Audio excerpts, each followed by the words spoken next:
The dust swirled like a tornado as the black stallion reared up on his hind legs, his eyes wild with fury. 29 of the best cowboys in Texas had tried to break him.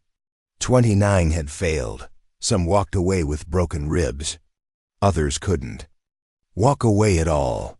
But standing at the edge of that corral, watching the magnificent beast that had become the talk of 3 counties, was a woman who saw something everyone else had missed.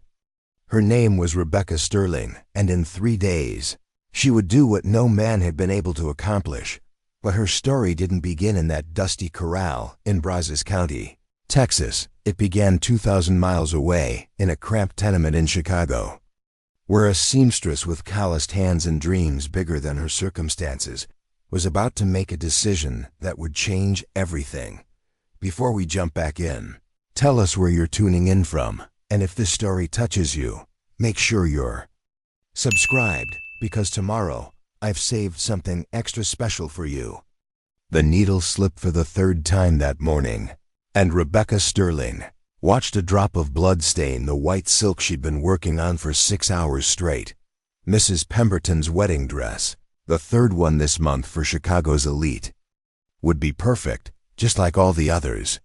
But the tiny red spot felt like a symbol of everything wrong with Rebecca's life in the winter of 1887. She sat back in her chair, the only furniture in her 1-room apartment besides the narrow bed and the washstand, and looked out at the gray February morning. Snow fell steadily outside her window, covering the filth of the Chicago streets in a temporary blanket of white that would be brown slush by afternoon. The city that had once promised opportunity now felt like a prison, and Rebecca Sterling was running out of hope. At 26, she was already considered an old maid by the standards of her neighbors in the Italian district.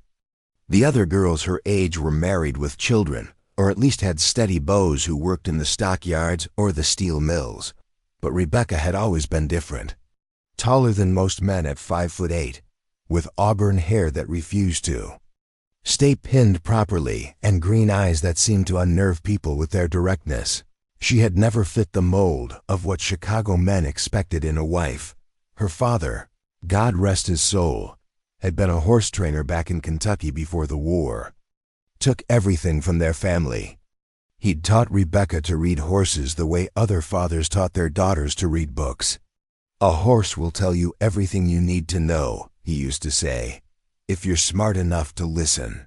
But what good were those skills in a city of concrete and steel, where the closest thing to a horse was the broken-down nags that pulled the delivery wagons?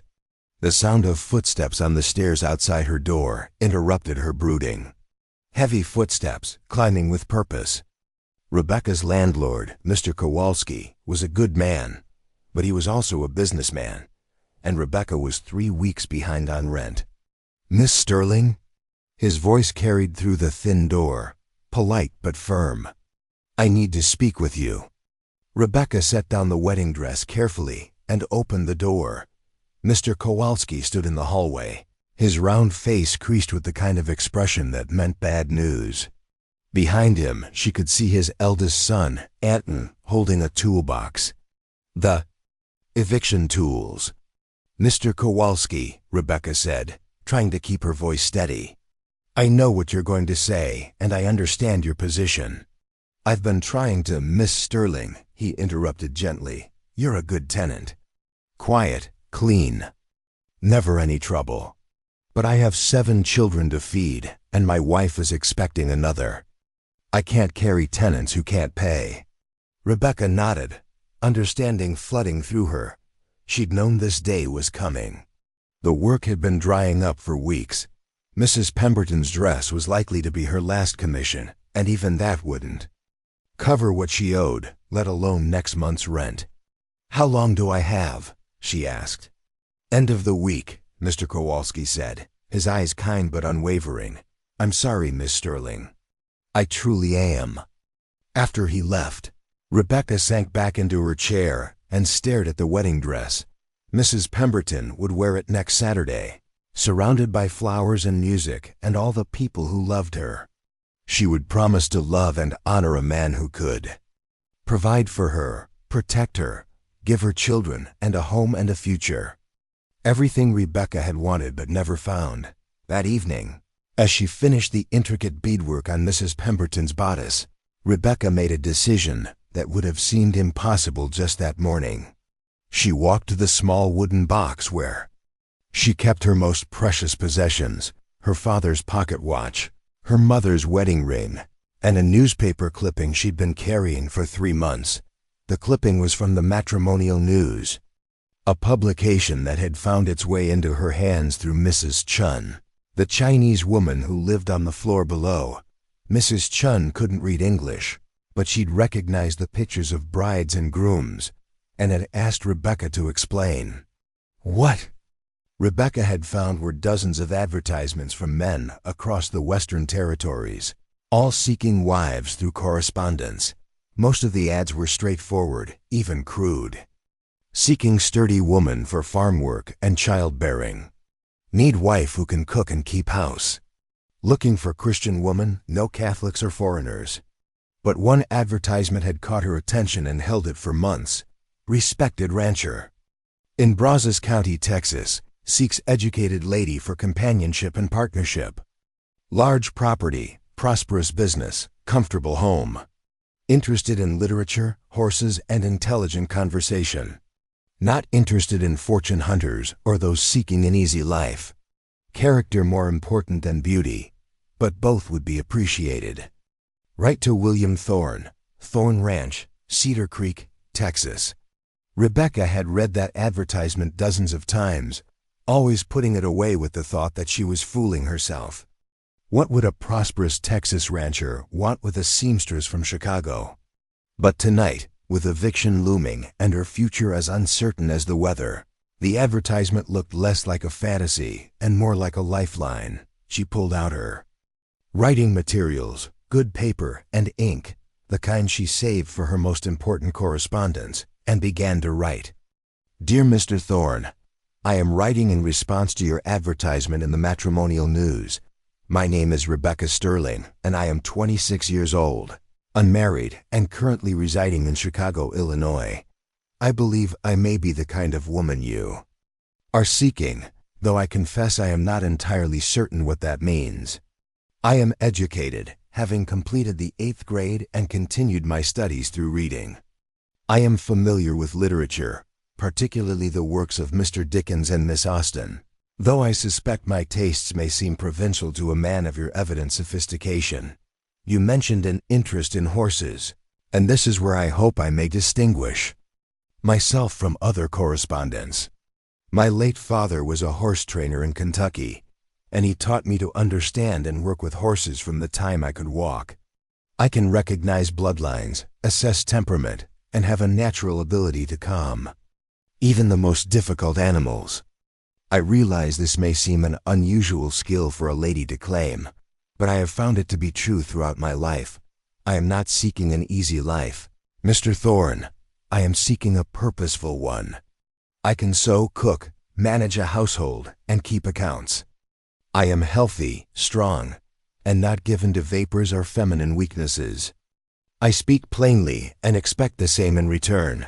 If you are interested in corresponding further, I would welcome the opportunity to learn more about your ranch and your expectations. I can provide references from my current employer and my landlord. Though I must warn you that my circumstances here have become challenging. I have enclosed a photograph, though I should mention that it was taken 2 years ago, and I fear I may look somewhat more careworn now. Respectfully yours, Rebecca Sterling. She sealed the letter before she could change her mind and walked to the post office through the swirling snow. The postage cost her 15 cents, money she couldn't really afford, but as she watched the letter disappear into the mail slot, Rebecca felt something she hadn't experienced in months: hope.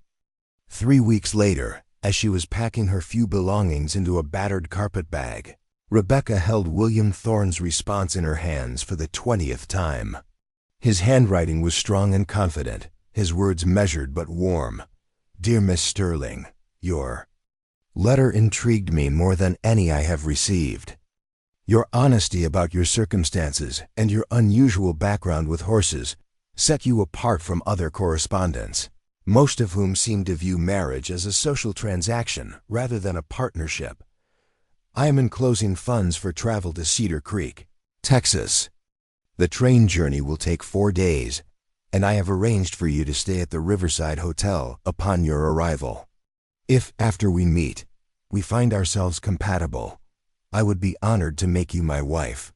If not, I will ensure you have funds to return to Chicago or travel wherever you choose to make a new start.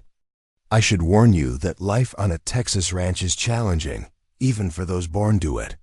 The work is hard, the weather unpredictable, and the isolation can be difficult for those accustomed to city life. But for the right woman, it can also be rewarding beyond measure. I look forward to meeting you, Miss Sterling. Something in your letter suggests you may be exactly the kind of woman who could thrive here. Yours truly, William Thorneps. Your skill with horses may prove more valuable than you realize. I have a particular challenge that has defeated every cowboy in 3 counties. Perhaps a fresh perspective is exactly what's needed. As the train pulled away from Chicago's Union Station, carrying her toward an uncertain future in Texas, Rebecca pressed her face to the window and watched the only home she'd ever known disappear into the distance. In her carpet bag, she carried everything she owned: 3 dresses, her sewing supplies, her father's pocket watch, and a heart full of desperate hope. She had no way of knowing that in 5 days, she would be standing in front of the most magnificent and dangerous horse she'd ever seen, with the eyes of an entire community upon her and her future hanging in the balance. She had no idea that William Thorne's particular challenge would test every skill. Her father had taught her in several he hadn't, but as the train carried her south through Illinois and into Missouri, Rebecca Sterling felt the first stirrings of something she hadn't experienced in years, the belief that her life was about to begin rather than simply continue. And in the depths of her practical, careful heart, she allowed herself to hope that somewhere in the vast expanse of Texas, a man was waiting who might see her not as a burden to be endured, but as a partner to be cherished. The train wheels clacked against the rails in a rhythm that seemed to echo her father's old words. A horse will tell you everything you need to know, if you're smart enough to listen. Rebecca had no idea how prophetic those words would prove to be, or how much more than her own future would depend on her ability to hear what others had missed. Preparing and narrating this story took us a lot of time, so if you are enjoying it, subscribe to our channel. It means a lot to us. Now back to the story. The Texas heat hit Rebecca like a physical blow as she stepped off the train in Cedar Creek.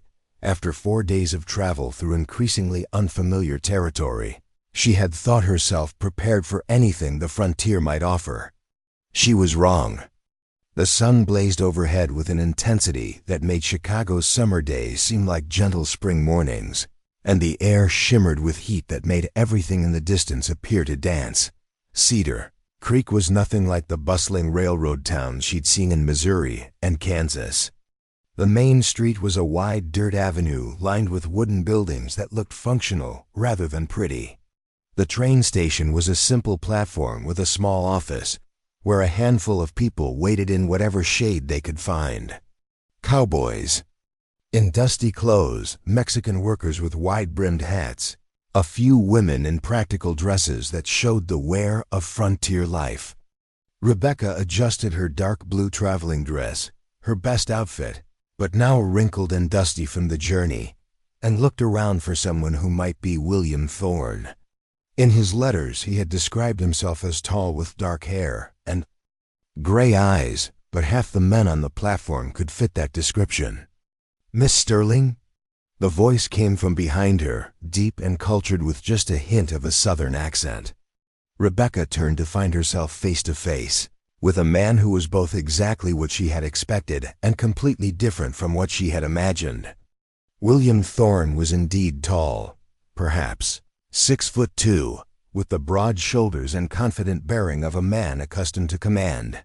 His dark hair was touched with silver at the temples, and his gray eyes held an intelligence that made Rebecca felt as if he could see straight through her carefully maintained composure.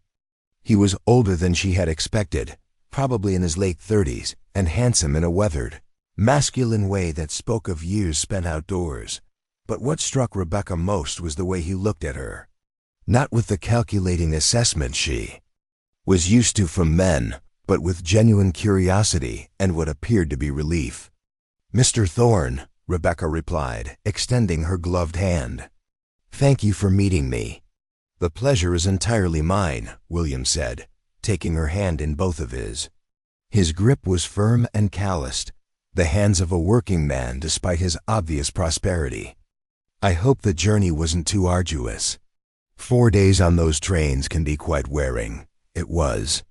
"Educational," Rebecca replied, surprised by the genuine warmth in his voice. "I've never seen so much open country. It's quite overwhelming." William smiled, and Rebecca noticed how it transformed his rather serious face. "Wait until you see the ranch. Chicago must seem like another world from here." As they walked toward a well-maintained buggy hitched to 2 beautiful bay horses, Rebecca became aware of the attention they were drawing. Several people had stopped their conversations to watch the interaction between William Thorne and the woman who had stepped off the train. She caught fragments of whispered conversations. "That her? The one from Chicago? Taller than I expected. Prettier, too. Wonder if she knows about the Stallion." William must have noticed her discomfort, because he placed a gentle hand on her elbow as he helped her into the buggy. "Small towns," he said quietly. "Everyone knows everyone else's business, or thinks they do. You'll get used to it." The ride to the Thorne Ranch took nearly an hour through countryside that was unlike anything Rebecca had ever seen. Rolling hills, covered with tall grass, stretched to the horizon, broken by groves of oak trees and crossed by clear-running creeks. Cattle dotted the landscape, sleek and healthy-looking, tended by cowboys who raised their hats respectfully as the buggy passed. "How large is your ranch?" Rebecca asked, genuinely curious about the scope of William's operation. 15,000 acres, William replied matter-of-factly. "It's been in my family for 20 years. My father started with 200 acres and a dozen head of cattle. I've been fortunate enough to expand it considerably." Rebecca tried to imagine 15,000 acres, but failed completely. In Chicago, she had been impressed by city blocks. This was an entirely different scale of existence. "Do you run it all yourself?" she asked. William laughed, a rich sound that carried genuine amusement. "Hardly. I employ 37 men full-time, and more during roundup and branding season. There's my foreman, Jake Morrison, who's been with the family since the beginning. The bunkhouse cook, Maria Santos, who rules the kitchen with an iron fist. Various cowboys, stable hands, blacksmiths, and other specialists. It takes a small army to keep an operation like this running." As they crested a hill, Rebecca got her first view of the main ranch complex, and she couldn't suppress a gasp of surprise. The main house was a sprawling 2-story structure built of local stone and timber, with a wide veranda that wrapped around 3 sides. It was elegant without being ostentatious, clearly the home of a prosperous man who valued comfort over display. Surrounding the house were various outbuildings, a massive barn, several corrals, a bunkhouse that looked like it could house 50 men, workshops, and other structures whose purposes Rebecca could only guess at. The entire complex was situated in a valley with a creek running through it, creating an oasis of green in the vast Texas landscape. "It's beautiful," Rebecca said, and meant it. "Much larger than I expected." "I probably should have prepared you better," William admitted as they approached the house. "I'm not good at talking about myself in letters. I tend to understate things." A Mexican woman in her 50s emerged from the house as they pulled up to the front steps. She was small and sturdy, with gray-streaked black hair pulled back in, a neat bun, and dark eyes that assessed Rebecca with frank curiosity. "Miss Sterling," William said, helping her down from the buggy, "I'd like you to meet Consuela Martinez, my housekeeper." She's been running this house for 12 years and knows more about ranch life than I do. Consuela stepped forward with a slight smile. Welcome to Texas, Senorita. I hope you will be happy here. Thank you, Rebecca replied, noting the woman's careful English and the way she looked directly into Rebecca's eyes. There was a strength there that reminded Rebecca of her own mother, a sense of dignity that commanded respect. Consuela will show you to your room, William said. You'll want to freshen up and rest. We'll have dinner in an hour, if that suits you. Nothing fancy. I'm afraid I live simply despite the size of the house. Rebecca's room was on the second floor, with windows that looked out over the corrals and pastures. It was larger than her entire apartment in Chicago, furnished with a 4-poster bed, a writing desk, a comfortable chair, and a washstand with a mirror. Clean towels and soap had been laid out, and someone had placed wildflowers in a vase on the desk. As Rebecca washed the travel dust from her face and changed into a fresh dress, she tried to process what she had seen so far. William Thorne was clearly far more prosperous than his modest letters had suggested. The ranch was an impressive operation that would have made him wealthy by any standard. So why was he seeking a wife through advertisements in matrimonial newspapers? The question bothered her as she made her way downstairs for dinner. In her experience, wealthy men had no trouble finding women eager to marry them. There must be something else, some reason why William Thorne had chosen to seek a wife from among strangers, rather than the women of his own community. Dinner was served in a dining room that could have seated 20 people comfortably, though. Only 2 places had been set at one end of the long table.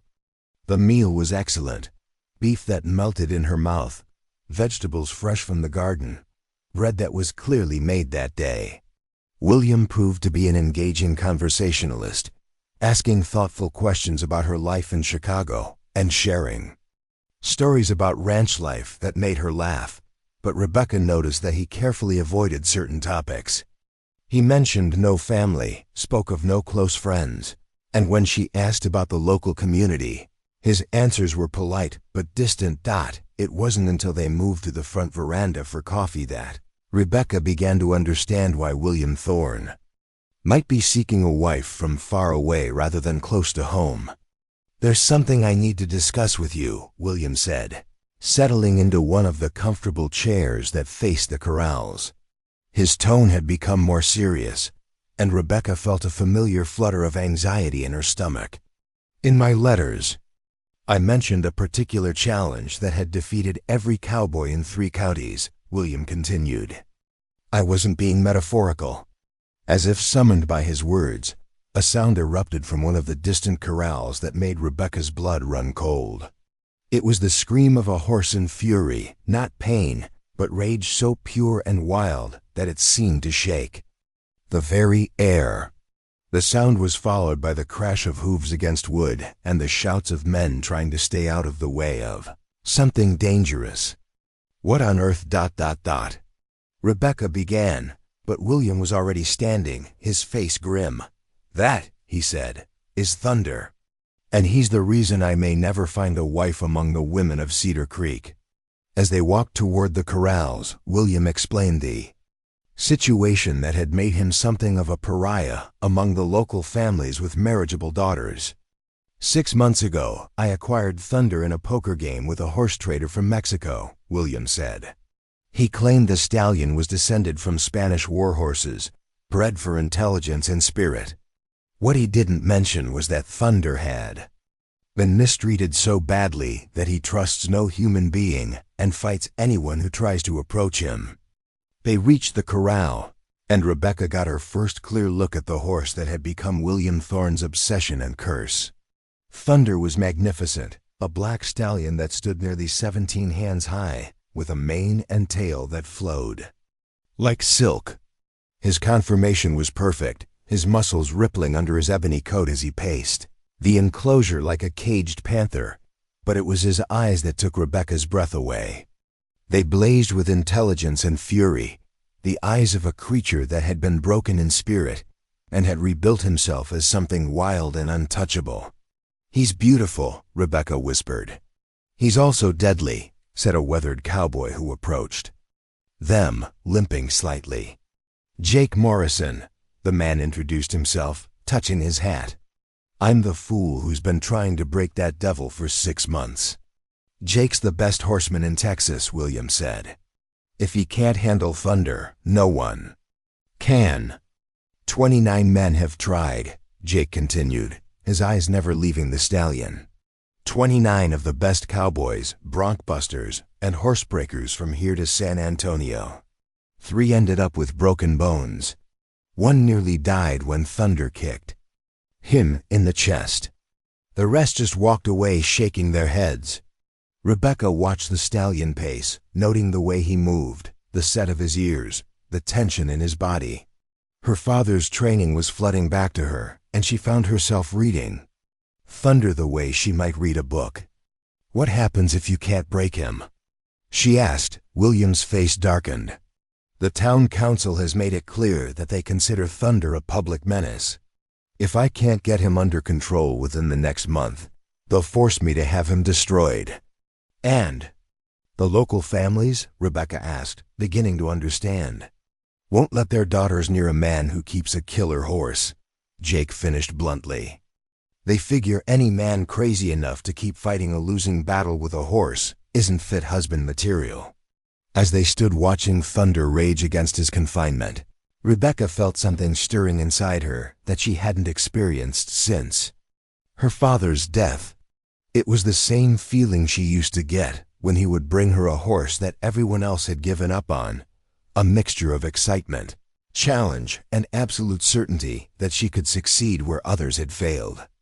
"Mr. Thorne," she said quietly, her eyes still fixed on the magnificent stallion, "in your letter you mentioned that my skill with horses might prove more valuable than I realized." "Were you referring to thunder?" William nodded slowly. "I was. Hoping ... That is, I thought perhaps a different approach might work, someone who could see what the rest of us have missed." Rebecca continued watching thunder, noting details that the cowboys had probably overlooked. The way he avoided the south side of the corral. The way his ears flicked toward certain sounds. The pattern of his pacing, which wasn't random but followed a specific route that kept him as far as possible from the gate. "Has anyone tried to understand why he's so afraid?" she asked. Jake snorted. "Afraid? Lady, that horse ain't afraid of anything, he's just mean." But Rebecca shook her head, her father's voice echoing in her memory. "A horse will tell you everything you need to know, if you're smart enough to listen." And thunder was telling her a story, not of meanness, but of a creature so deeply wounded that he had built walls of fury to protect himself from further harm. It was a story Rebecca understood better than anyone around that corral could possibly. "No, Mr. Thorne," she said, turning to face him directly. "If I can train thunder, if I can succeed where 29 cowboys have failed, what would that mean for us?" William studied her face in the fading light, seeing something there. That made him straighten slightly. "It would mean," he said carefully, "that you truly are the remarkable woman your letters suggested. And it would solve both our problems, yours of needing a home, and mine of needing a wife who could be accepted by this community." Rebecca nodded, understanding the stakes. Success would mean marriage to a man who seemed kind and honorable, a place in a community that valued strength and competence, and a chance to use skills she had thought were worthless in the modern world. Failure would mean not just personal humiliation, but the death of the magnificent creature pacing before them, and quite possibly the end of any chance for happiness with William Thorne. "All right," she said, surprising herself with the steadiness of her voice. "I'll try to train thunder. But I'll need your word that you'll let me do it my way, even if it seems strange or wrong to you." "You have it," William replied without hesitation. As they walked back to the house, thunder's screams echoing behind them in the gathering darkness, Rebecca felt the weight of an impossible challenge settling on her shoulders. But for the first time since leaving Chicago, she also felt something else, The absolute certainty that this was what she had been meant to do. Tomorrow, she would begin the most important test of her life. Rebecca woke before dawn to the sound of thunder screaming. Even through the thick walls of the ranch house, his cries of rage and desperation cut through the morning air like a knife. She dressed quickly in her most practical clothing, a simple brown dress that she could move in easily, and made her way downstairs to find the house already bustling with activity. Consuela was in the kitchen, preparing breakfast for what appeared to be an army. The smell of coffee, bacon, and fresh biscuits filled the air, and through the window, Rebecca could see cowboys heading toward the barn for the morning's work. "Buenos dias, senorita." Consuela greeted her with a warm smile. "You are up early." "For a city lady." "The sound woke me," Rebecca admitted, accepting the cup of coffee Consuela offered. "Does he do that every morning?" "Si, and every evening, and sometimes in the middle of the night," Consuela replied, shaking her head sadly. "That poor horse, he is fighting ghosts that only he can see." The comment struck Rebecca as surprisingly insightful. "What do you mean?" "By ghosts?" Consuela paused in her work, looking out toward the corrals where Thunder's cries continued to echo. "My grandmother, she had a way with animals. She always said that creatures who have been hurt badly, they carry the pain inside them. Like ghosts, the hurt is gone, but the fear remains, see?" Before Rebecca could respond, William appeared in the doorway, already dressed for work in worn denim pants, a cotton shirt, and boots that had seen serious use. He looked like he hadn't slept well, with dark circles under his gray eyes and worry lines etched deep around his mouth. "I apologize for the noise," he said, pouring himself coffee with hands that weren't entirely steady. "Thunder's been particularly vocal since you arrived yesterday. I think he senses change coming." "Horses are sensitive to atmosphere, Rebecca." "Agreed. My father always said they could feel human emotions almost better than humans could." William studied her face over his coffee cup. "Are you having second thoughts about this? Because if you are, I'd understand completely. What I'm asking you to do is dangerous, Rebecca. Thunder has hospitalized 3 men. I won't think less of you if you decide this isn't worth the risk." Rebecca set down her coffee cup with deliberate calm. "Mr. Thorne, I didn't come all this way to turn back at the first sign of difficulty. When do I meet Thunder properly?" "After breakfast," William replied. "But first, I want you to talk to some of the men who've tried to work with him. Jake's got stories that might help you understand what you're up against." An hour later, Rebecca found herself in the barn, surrounded by half a dozen cowboys, each with his own tale of Thunder's ferocity. Jake Morrison led the discussion, his weathered face grave as he recounted 6 months of failures. "First man to try was Big Tom Bradley," Jake began. "Finest bronc buster from here to El Paso. Thunder threw him so hard he was unconscious for 3 hours. Doctor said he was lucky his neck wasn't broken. Then came Miguel Santos," added a young cowboy named Danny. "He's got a way with horses. Like nobody's business. Thunder nearly bit his arm off. Miguel still won't go near that corral." The stories continued, each more harrowing than the last. Cowboys who had been kicked, bitten, thrown, and trampled.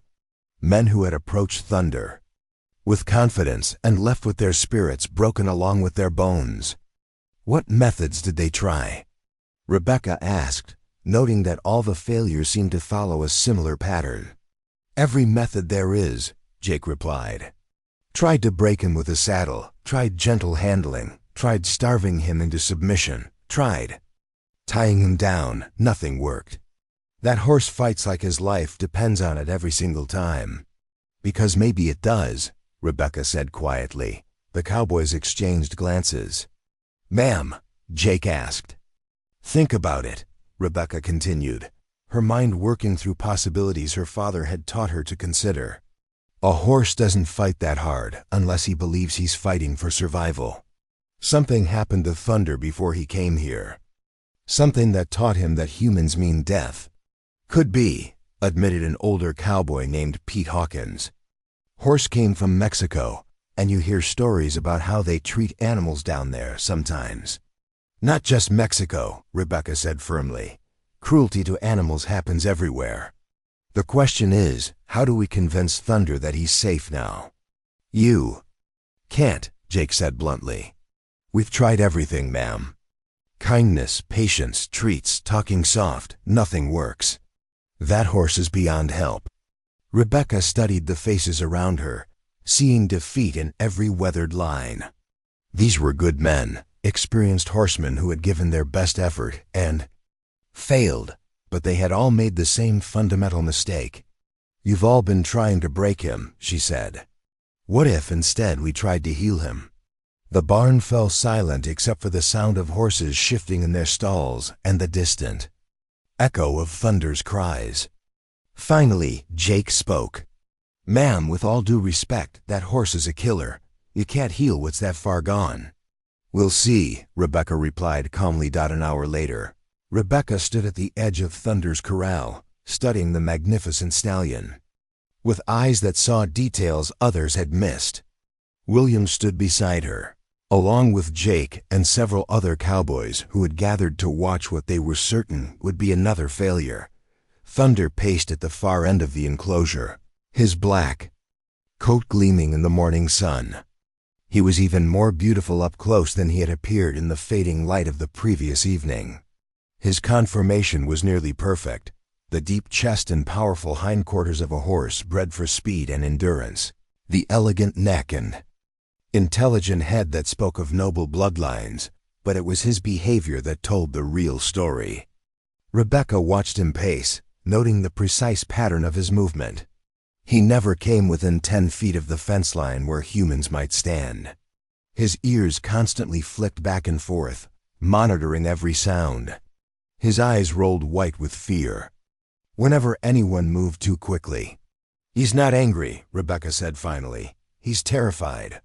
Terrified horses don't attack people, Jake pointed out.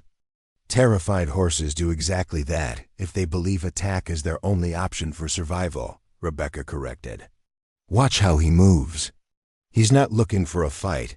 He's looking for an escape route that doesn't exist. She climbed onto the first rail of the fence, ignoring the sharp intake of breath from the men behind her. Thunder immediately stopped pacing and spun to face her, his ears pinned back and his nostrils flared. But Rebecca noticed something the others had missed. He took 3 steps backward, putting more distance between them. Easy, boy, Rebecca said softly, her voice carrying none of the authority or challenge that cowboys typically used with difficult horses. Instead, she spoke the way she might to a frightened child. Nobody's going to hurt you. I just want to look at you. Thunder snorted and tossed his head, but he didn't charge. Instead, he continued backing away until he reached the far fence. Rebecca remained perfectly still, letting him study her as carefully as she was studying him. What she saw broke her heart. Scars crisscrossed Thunder's flanks, old wounds that spoke of whips and spurs used with vicious intent. His back showed the white marks of a saddle that had been cinched too tight for too long. Most telling of all, there were rope burns around his neck and legs, evidence of being tied down and brutalized. Dear God, William breathed beside her. I never noticed the scars before. You see what you expect to see, Rebecca replied, still speaking in that same soft tone that seemed to calm Thunder slightly. Everyone expected to see a mean horse, so that's what you saw. I expected to see a hurt horse, so that's what I see. She climbed down from the fence and turned to address the assembled cowboys. I need you all to leave. Thunder associates groups of men with danger, and rightfully so. If I'm going to make any progress, it has to be just him and me.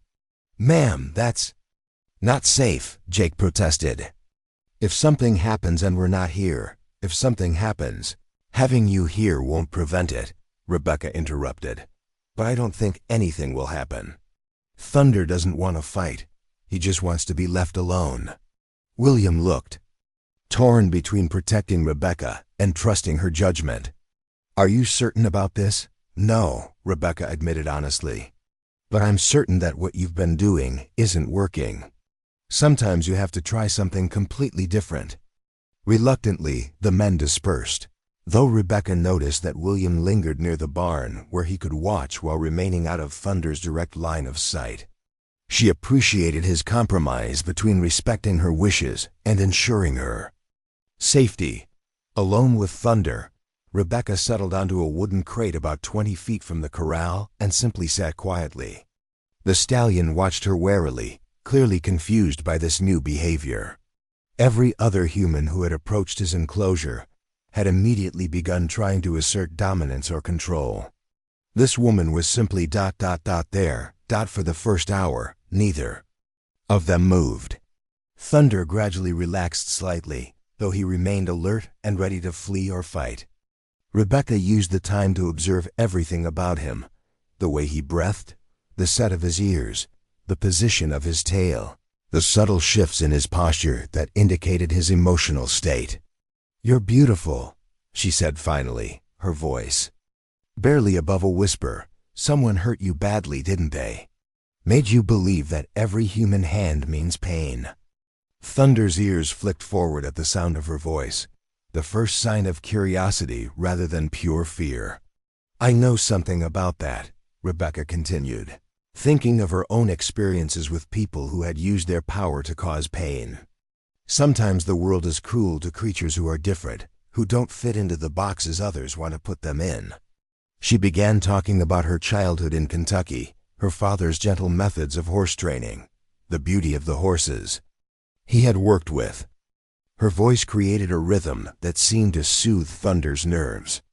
Gradually, almost imperceptibly, he began to move closer to her side of the corral. By noon, Thunder was standing only 15 feet away, his neck stretched toward her as he tried to catch her scent without coming dangerously close. It was progress, tiny, almost invisible progress, but progress nonetheless.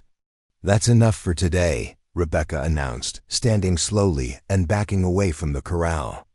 Thunder immediately retreated to his far corner, but she noticed that he continued watching her with what looked almost like disappointment. William appeared at her side as she walked back toward the house. "How did it go?" "Better than I expected," Rebecca replied honestly. "He's not the monster everyone thinks he is. He's a traumatized animal who's learned that violence is his only protection. But underneath all that fear, there's still a magnificent horse waiting to trust again." "How long do you think it will take?" William asked. Rebecca looked back at Thunder, who was once again pacing his enclosure, but with less agitation than before. "I don't know. Healing takes as long as it takes. But William, I want you to understand something. If I succeed in training Thunder, it won't be because I broke his spirit. It will be because I helped him remember who he really is underneath all that pain." That evening, as Rebecca sat on the veranda writing in the journal she had started to document Thunder's progress, she reflected on the day's small victory. She had managed to spend 3 hours near Thunder without being attacked, and more importantly, she had begun to understand the depth of trauma she was dealing with. Tomorrow would bring new challenges, and she knew that the hardest work lay ahead. But for the first time since arriving in Texas, Rebecca felt like she might actually have a chance of succeeding where 29 cowboys had failed. In the distance, Thunder's evening cries echoed across the ranch, but tonight they sounded less like rage and more like loneliness. And loneliness, Rebecca knew, was something that could be healed with patience, understanding, and time. The third day brought visitors to the Thorn Ranch, unwelcome ones. Rebecca was sitting with Thunder, who had begun allowing her to approach. Within 10 feet of the fence, when the sound of multiple horses and raised voices disrupted the morning calm, a group of 6 men rode into the ranch yard with an air of official purpose. At their head was a tall, stern-faced man in his 50s, wearing a badge that caught the morning sun. Behind him rode what were clearly the most prominent citizens of Cedar Creek, well-dressed, well-fed men with the bearing of those accustomed to having their opinions heard and respected. Sheriff Patterson, William said, emerging from the barn with Jake close behind. His voice was carefully neutral, but Rebecca could see the tension in his shoulders. "What brings you out here so early?" Sheriff Patterson dismounted and adjusted his gun belt with deliberate authority. "William, we need to talk about that horse of yours. The town council met last night, and we've got some concerns." The other men dismounted as well, forming a semicircle that was clearly intended to be intimidating. Rebecca recognized the tactic: strength in numbers, official backing, social pressure. It was the same technique used by people in power everywhere, to force compliance from those who dared to be different.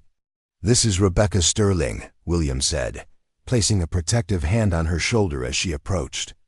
"Rebecca, Sheriff Patterson, Mayor Hendricks, Banker Williamson, and the other members of our town council." Rebecca nodded politely to each man, noting how their eyes assessed her with the same calculating attention they might give to livestock at auction. She was clearly being evaluated as both William's potential bride and the woman crazy enough to attempt training Thunder. "Miss Sterling," Mayor Hendricks said with forced politeness, "we heard you arrived from Chicago to assist with William's horse problem." "I'm here to train Thunder, yes," Rebecca replied calmly. Banker Williamson, a soft man with calculating eyes, stepped forward.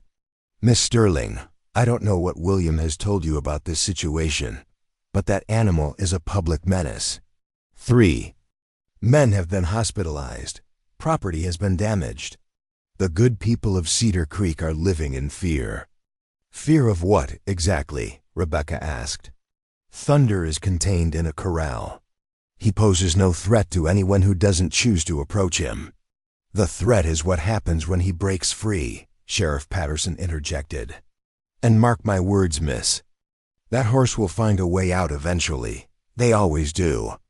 When that happens, innocent people could die." Rebecca felt anger rising in her chest but kept her voice level. "Has Thunder ever tried to escape? Has he damaged his enclosure or shown any indication that he wants to leave the ranch?" The men exchanged glances, clearly uncomfortable with the question. Finally, Jake spoke up from behind William. "No, ma'am. In 6 months, Thunder's never tried to break out. He just fights anyone who goes in." "Then he's not a public menace," Rebecca said firmly. "He's a traumatized animal defending himself in the only way he knows how." Mayor Hendricks's face reddened. "Miss Sterling, with all due respect, you've been here 3 days. We've been dealing with this situation for months. That horse has cost this community money, time, and peace of mind." "How?" Rebecca challenged. "How has Thunder personally cost your community anything?" The question clearly caught them off guard. Banker Williamson recovered first. "Medical expenses for the injured men, for one thing. Lost wages while they recovered. The cost of bringing in outside specialists who failed to solve the problem. And there's the matter of Williams' eligibility for marriage while he maintains this dangerous obsession." Rebecca felt her cheeks burn at the implication, but it was William who responded, his voice cold with controlled anger. "Gentlemen, my personal life and my choice of wife are not matters for town council concern. They are when your choices affect the entire community," Sheriff Patterson replied. "William, you're a prominent man here. Your ranch employs dozens of people. Your business dealings affect half the merchants in town. When you make decisions that the community sees as reckless or unstable, it reflects on all of us." Rebecca understood now. This wasn't really about Thunder at all. It was about control, about forcing William to conform to the community's expectations of how a prominent rancher should behave. Thunder was just a convenient excuse. "What exactly are you asking?" William said, though his tone suggested he already knew. Mayor Hendricks pulled a document from his coat pocket. "The town council has voted to give you 1 more week to resolve this situation. If Thunder hasn't been successfully trained by then, we'll require you to have him destroyed." "1 week?" Rebecca exclaimed. "That's impossible." You can't undo months of trauma in 7 days. Nevertheless, that's our decision, Sheriff Patterson said firmly. We've been patient long enough. 1 week, or we'll get a court order to have the animal put down. As the delegation prepared to leave, Banker Williamson turned back with one final comment that revealed the true nature of their visit. William, there are several fine young ladies in Cedar Creek who would make suitable wives for a man of your standing. Miss Catherine Williamson, for instance, my own daughter. She's well educated, comes from good family, and would never engage in such unconventional behavior. The insult was clear and deliberate. Rebecca was being dismissed as unsuitable, not just because she was an outsider, but because she refused to conform to their narrow definition of proper feminine behavior. After the men rode away, William turned to Rebecca with an expression that mixed fury and despair. "I'm sorry you had to hear that," he said. "This isn't what I wanted for you." "Don't apologize for other people's prejudices," Rebecca replied, though she was shaking with anger. "The question is, what do we do now?"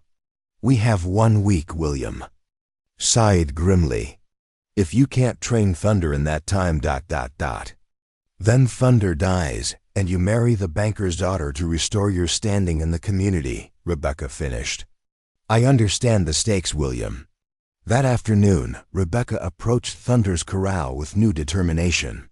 The Stallion had been watching the confrontation with the town officials from his enclosure, and she could see the increased tension in his posture. Horses were sensitive to human emotions, and the anger and fear that had filled the ranch yard had communicated itself to him clearly. "Easy, boy," she said, settling into her usual spot. "I know that was frightening. All those angry men, all that negative energy, but they're gone now." Thunder paced restlessly, his earlier progress seemingly lost in the face of the morning's stress, but Rebecca had expected this. Trauma healing wasn't a straight line. There were always setbacks, always moments when fear overwhelmed trust. "We're running out of time," she told him quietly. "Those men want to hurt you, and I can't protect you unless you let me help you remember how to trust." For the first time since she'd arrived, Rebecca made a decision that went against everything her father had taught her about patience with traumatized horses. She climbed over the fence and dropped into Thunder's corral. The effect was immediate and dramatic. Thunder spun to face her, rearing up on his hind legs with a scream of rage and terror. But Rebecca didn't run, didn't even step backward. Instead, she sank to the ground, making herself as small and non-threatening as possible. "I'm not going to hurt you," she said, her voice carrying absolute conviction despite her racing heart. "I know you're scared. I know you think I'm going to do what all the others did, but I'm not like them, Thunder. I understand what it feels like to be powerless." Thunder came down on all fours, but remained coiled for attack, his entire body vibrating with tension. Rebecca continued talking, her voice steady despite the very real danger she was in. "When I was 12, my mother died, and my father started drinking," she said, knowing that her tone was more important than her words. "He never hit me, but he'd come home angry and broken, and I learned to make myself invisible. I learned that sometimes survival means becoming small and quiet, and hoping the storm passes over you." Thunder's ears flicked forward, responding to the pain in her voice. "But that's not living, is it?" Rebecca continued. "That's just existing. And you've been existing in this corral for 6 months, fighting everyone who tries to connect with you because connection means vulnerability, and vulnerability means the possibility of more pain." She slowly reached into her pocket and pulled out an apple she'd brought from the kitchen. Thunder's nostrils flared at the scent, but he remained frozen in place. "I'm going to put this down and back away," Rebecca said, placing the apple on the ground between them. "Not because I'm trying to bribe you or trick you, but because I want to give you something good. Something that asks nothing in return." She backed away to the fence, giving Thunder space to make his own choice. For long minutes, the stallion stood motionless, clearly torn between hunger and fear. Finally, hunger won. He approached the apple, cautiously, ready to bolt at the first sign of a trap. When he took the apple, crunching it with obvious pleasure, Rebecca felt a surge of hope that was almost overwhelming. "That's it," she whispered. "That's the first step toward remembering that humans aren't always the enemy."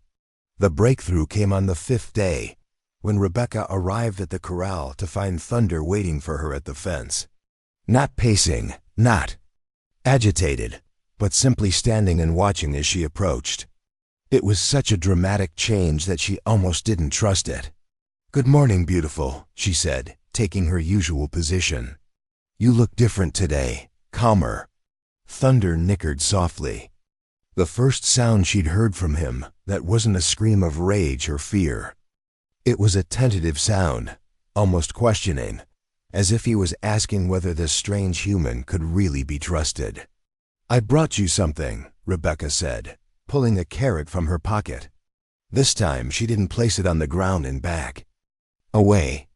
Instead, she held it out toward him through the fence rails. Thunder approached slowly, his neck stretched out as far as possible while keeping his body at a safe distance. When he took the carrot from her hand, his lips brushed her palm with velvet softness. "There's the real you," Rebecca whispered, tears streaming down her face. "Under all that fear and anger, you're just a horse who wants to be loved."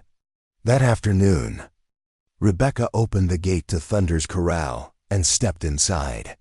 He watched her approach but didn't retreat, didn't rear, didn't scream. When she was close enough to touch him, she extended her hand slowly, letting him choose whether to accept her touch. Thunder sniffed her hand, then gently bumped it with his muzzle.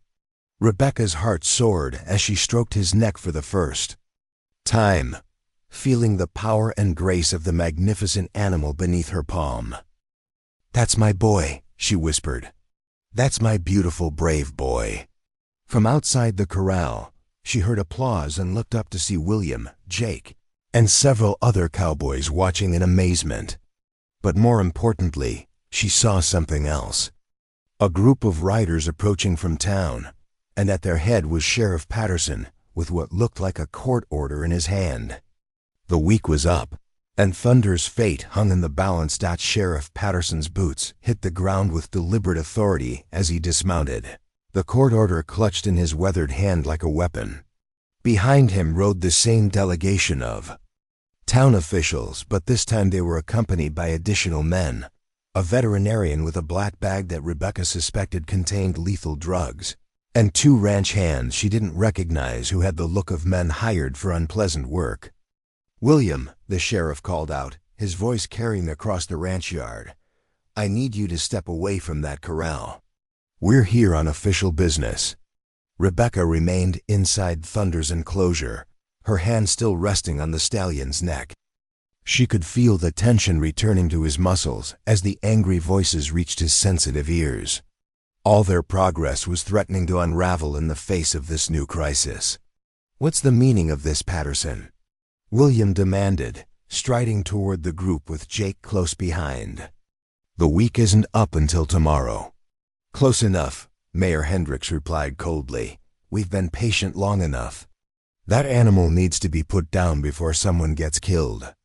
Dr. Morrison, the veterinarian, stepped forward with professional detachment. "I've brought everything necessary to handle this humanely. It'll be quick and painless." "No," Rebecca said firmly, her voice carrying clearly across the yard despite her quiet tone. "You're not touching this horse." Banker Williamson laughed harshly. "Miss Sterling, you're not in a position to make demands. That animal belongs to William, and if he won't act responsibly, the law will act for him." Sheriff Patterson unfolded the court order and began reading in a loud, official voice. "By order of the District Court of Brazos County, the animal known as Thunder, being deemed a public menace and threat to community safety, is hereby ordered destroyed no later than sunset today, Friday, March 15th, 1887. The words hit Rebecca like physical blows. She had known this moment might come, but the reality of it was overwhelming. Thunder, sensing her distress, turned his great head to look at her with eyes that seemed to understand exactly what was happening. "There has to be another way," William said desperately. "Give us one more day. Rebecca has made remarkable progress." "Progress?" Sheriff Patterson interrupted. "William, that woman is standing in a corral with a killer horse. If that's progress, I'd hate to see what failure looks like." "He's not a killer," Rebecca said, her voice growing stronger. "Look at him. Really look at him." Thunder stood calmly beside her, his ears forward, his breathing steady. There was no sign of the wild-eyed fury that had characterized his behavior for months. He looked like what he was, a magnificent horse standing peacefully with a trusted human. "That don't mean nothing," one of the hired men called out. "Horses can turn in an instant. I've seen it happen." Rebecca felt desperation rising in her chest. Everything she had worked for, everything Thunder had overcome, was about to be destroyed by fear and ignorance. But then she looked into Thunder's eyes and saw something that gave her an idea so dangerous it took her breath away. "I'll make you a deal," she called out to the assembled men. Sheriff Patterson frowned. "This isn't a negotiation, miss. This is a legal proceeding." "Hear me out," Rebecca insisted. "You want proof that Thunder isn't dangerous? I'll give you proof. But if I can demonstrate that he's fully trained and completely safe, you agree to leave him alone permanently." "What kind of demonstration?" Mayor Hendricks asked suspiciously. Rebecca took a deep breath, knowing that what she was about to propose would either save Thunder's life or end her own. "I'll ride him, bareback, no saddle, no bridle, no restraints. If he's truly dangerous, he won't allow it. If he's been successfully trained, he'll carry me safely." The yard fell silent except for the sound of wind rustling through the oak trees. Even Thunder seemed to sense the gravity of the moment, his ears flicking back and forth as he assessed the tension in the air. "That's suicide," Jake breathed. "Ma'am, Thunder's never had a saddle on his back, never been ridden. Even if he's calmed down, asking a horse to carry a rider for the first time is exactly the kind of test that will prove my point." Rebecca interrupted. "If Thunder was the untrainable killer you all believe him to be, he'd never allow someone on his back. But if he trusts me enough to carry me, then he's not dangerous, he's healed." Dr. Morrison shook his head vigorously. "Miss Sterling, I can't allow this. As a medical professional, I have to warn you that what you're proposing is extremely dangerous. Even well-trained horses can be unpredictable when first ridden." "But you're here to kill him anyway," Rebecca pointed out. "What difference does it make to you whether I get hurt in the process?" The brutal logic of her statement silenced the veterinarian's objections. Sheriff Patterson looked around at his companions, clearly uncomfortable with the situation but unwilling to back down. "And if the horse throws you?" he asked. "If you get hurt or killed, then you'll have your proof that he's dangerous, and you can do what you came to do," Rebecca replied. "But if he carries me safely, you leave him alone forever." William stepped forward, his face pale with fear. "Rebecca, I can't let you do this. If something happens to you, if something happens to me, it's my choice," Rebecca said firmly. "But William, this is the only chance Thunder has. They're going to kill him no matter what, unless I can prove he's not the monster they think he is." She could see the conflict in William's gray eyes, his desire to protect her warring with, his love for the magnificent stallion, and his respect for her courage. Finally, he nodded slowly. "What do you need from me?" he asked. "Just trust me," Rebecca replied. "Trust that I know what I'm doing." She turned to address Thunder directly, her voice soft and reassuring despite the life or death stakes. "Well, beautiful, this is it. This is where we find out if all that healing was real, or if you're still too afraid to let someone truly depend on you." Thunder nickered softly and nuzzled her shoulder, a gesture so gentle and trusting that several of the watching men shifted uncomfortably. It was hard to maintain the fiction that this was a dangerous animal when he was behaving like an oversized puppy, Rebecca moved slowly around Thunder's side, running her hands along his back and flanks, checking for any signs of tension or resistance. He stood perfectly still, occasionally turning his head to watch her, but showing no signs of distress. "Easy, boy," she murmured. "I know this is new, but I need you to trust me one more time." She positioned herself at Thunder's left side and slowly raised her hands to rest on his back. He tensed slightly but didn't move away. Rebecca waited, giving him time to adjust to the new sensation. "That's it," she whispered. "You're doing so well, beautiful." The watching crowd had grown as word spread throughout the ranch. Cowboys emerged. From the bunkhouse and barn, Consuela appeared on the porch of the main house, and even some of the Mexican workers had gathered to witness what everyone expected to be either a miracle or a tragedy. Rebecca took a deep breath and began to lift herself slowly onto Thunder's back. She moved with infinite care, keeping her weight distributed and her movements fluid to avoid startling him. Thunder's skin twitched nervously, but he remained stationary. "Good boy," Rebecca breathed as she settled onto his back. "Good, brave boy." For a moment, they simply stood together, woman and horse, in perfect stillness. Thunder's ears flicked back and forth, processing this new experience, but he showed no signs of panic or aggression. Then Rebecca gently squeezed with her legs, asking Thunder to move forward. For a heartbeat, nothing happened. Then, with a grace that took everyone's breath away, Thunder began to walk. They moved slowly around the corral, Rebecca sitting perfectly, balanced on Thunder's bare back, her hands resting lightly on his neck for guidance rather than control. The stallion's gait was smooth and controlled, his head high and proud as he carried his precious burden. The watching crowd was absolutely silent, mesmerized by the sight of the killer horse moving with the gentleness of a lamb. Even Sheriff Patterson had lowered the court order, his mouth slightly open in amazement. "Faster," Rebecca called out, her voice carrying confidence and joy. She squeezed gently with her legs, and Thunder responded by moving into a smooth trot. His powerful muscles bunched and released beneath her, but his gait remained steady and controlled. The sight was magnificent. The black stallion and the auburn-haired woman moving together in perfect harmony, demonstrating a level of trust and partnership that none of the watching men had thought possible.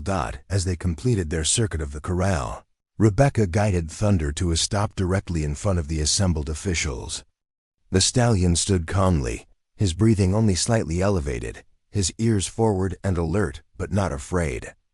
"Well, gentlemen," Rebecca said, her voice steady despite the adrenaline coursing through her veins, "do you still think Thunder is a public menace?" Sheriff Patterson looked around at his companions, clearly struggling with the implications of what he had just witnessed. The court order in his hand seemed suddenly absurd in the face of the clear evidence before his eyes. "That was—" Dr. Morrison began, then stopped, apparently unable to find words for what he had seen. "That was impossible," Mayor Hendricks said flatly. "That horse was a killer just days ago." "No," Rebecca corrected, sliding down from Thunder's back to stand beside him. "That horse was terrified and defending himself. There's a difference, though apparently not everyone can see it." Banker Williamson stepped forward, his face red with anger and embarrassment. "This proves nothing. One ride doesn't mean the animal is safe. He could revert to his old behavior at any time." "Then you'll have to take that risk," Williams said, stepping into the corral to stand beside Rebecca and Thunder. "Because this court order is based on the premise that Thunder is untrainable and dangerous. Rebecca has just proved both assumptions wrong." Sheriff Patterson folded the court order slowly, his expression conflicted. "I suppose, technically, the order was based on the animal being an uncontrollable threat, if he's been successfully trained." "He has been," Rebecca said firmly. "And he'll continue to be, as long as he's treated with respect and understanding instead of fear and violence."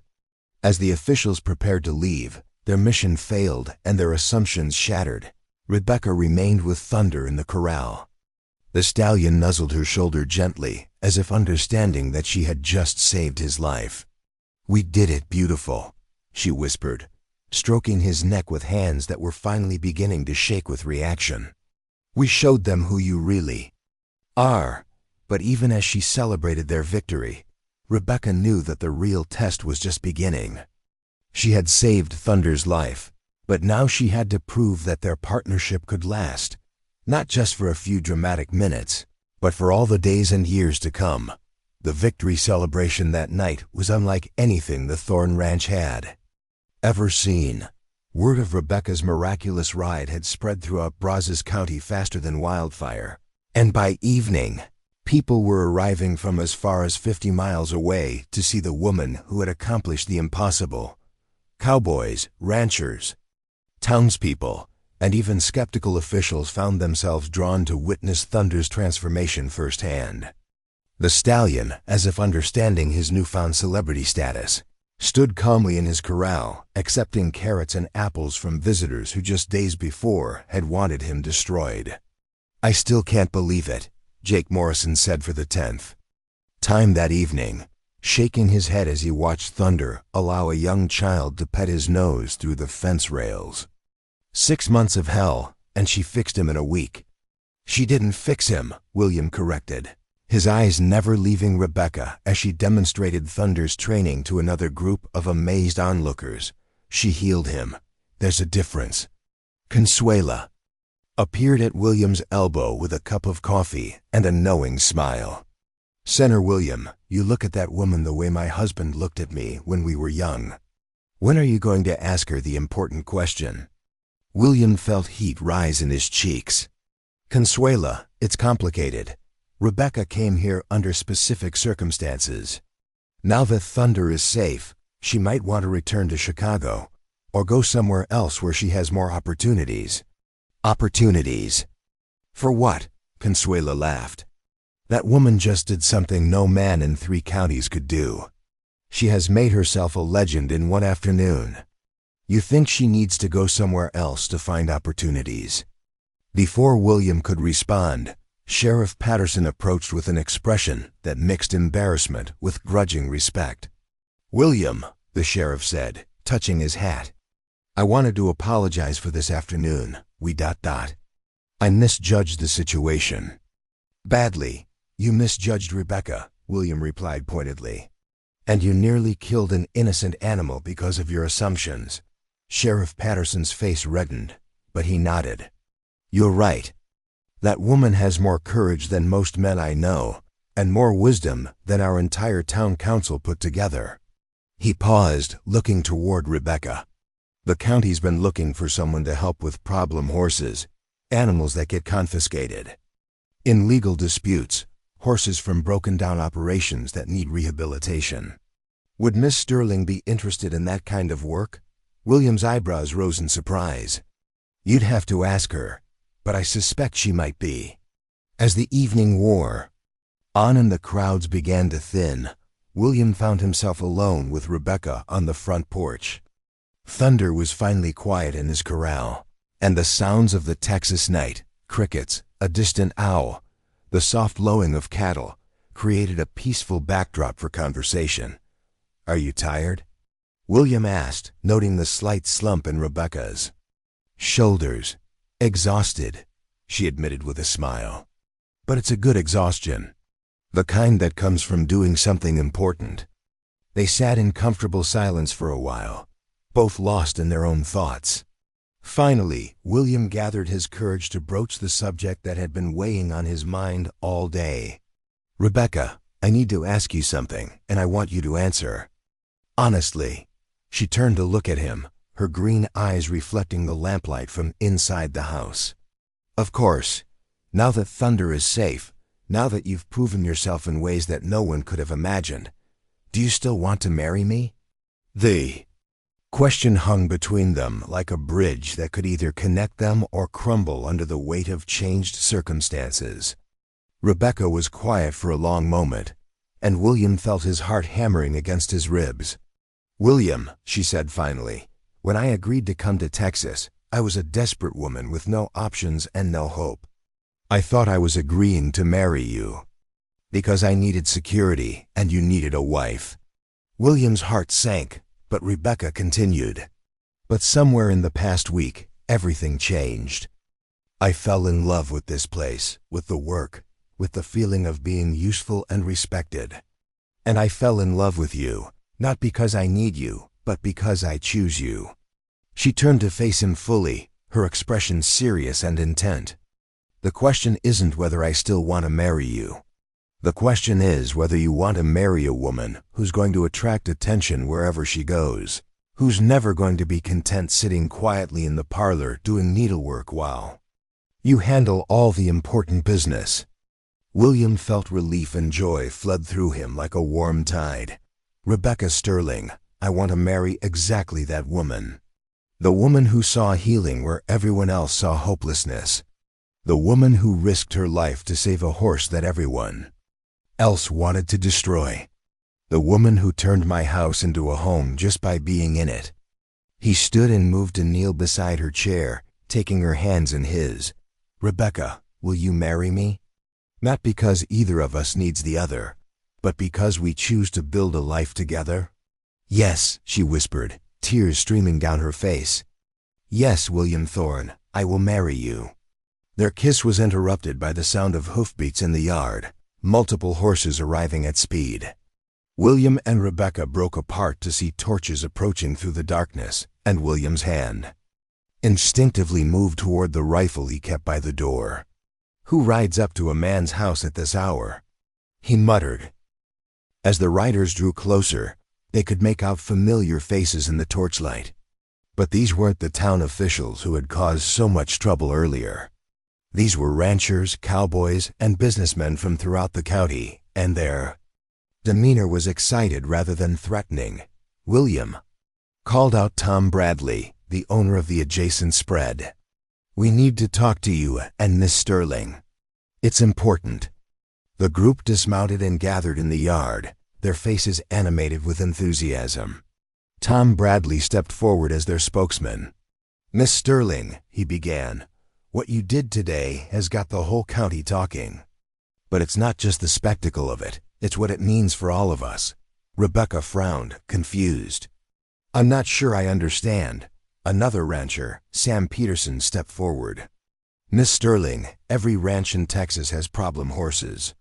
Animals that have been mistreated, horses that have gone wild, valuable bloodstock that's become dangerous or untrainable. We've been destroying them because we didn't know what else to do. But you've shown us there's another way," added Maria Santos's husband, Carlos, who managed horses for several smaller operations. "You've proved that with the right approach, even the most difficult animals can be saved." Tom Bradley nodded eagerly. "We want to offer you a business proposition, Miss Sterling. There are dozens of horses throughout this county that need your kind of help. Owners who would pay good money to have their animals rehabilitated instead of destroyed." Rebecca looked at William, surprised by this unexpected development. I hadn't thought about it as a business." "Well, you should," said another voice from the crowd, "because what you have is rarer than gold dust out here." Sheriff Patterson emerged from the group, his expression completely transformed from his earlier hostility. "Miss Sterling, I've been thinking about our conversation earlier. The county has a real need for someone with your skills, not just for confiscated animals, but for training horses for law enforcement, helping ranchers with dangerous stock, maybe even starting a program to teach others your methods. You're talking about changing how people work with horses throughout the entire region," Rebecca said, the magnitude of the proposal beginning to sink in. "That's exactly what we're talking about," Tom Bradley confirmed. "Miss Sterling, you could revolutionize horse training in Texas, make it safer, more humane, more effective. There's a fortune to be made, and more importantly, countless animals. Lives to be saved." William squeezed Rebecca's hand. "What do you think?" Rebecca looked around at the eager faces surrounding her, then out toward Thunder's corral where the stallion stood peacefully in the moonlight. A week ago, She had been a desperate seamstress with no prospects and no hope. Now she was being offered the chance to build something unprecedented, a business based on healing rather than breaking, on understanding rather than domination. "I'd need proper facilities," she said slowly. "Separate corrals for different types of training. A covered arena for weather protection, specialized equipment." "Money's no object," Sam Peterson said quickly. "There are 6 ranchers here tonight who would invest in proper facilities just to have access to your services. And I'd need assistance," Rebecca continued, her mind racing with possibilities. "People who could learn these methods and help handle the volume of work you're describing." "Jake Morrison knows more about horses than anyone in the county," William offered. "And there are plenty of cowboys who jump at the chance to learn something new." Rebecca felt excitement building in her chest. This wasn't just about training horses. It was about changing an entire culture's approach to working with animals. It was about proving that healing was more effective than breaking, that trust was stronger than fear. "There's one condition," she said firmly. "Any horse that comes to me gets treated with respect and dignity. No shortcuts, no violence, no forcing animals to submit through cruelty. We do this right, or we don't do it at all." "Agreed," Tom Bradley said immediately, and the other ranchers nodded their consent. As the group began discussing practical details, location, funding, timeline, Rebecca found herself looking toward a future she had never imagined possible. She had come to Texas as a mail-order bride, seeking security and respectability.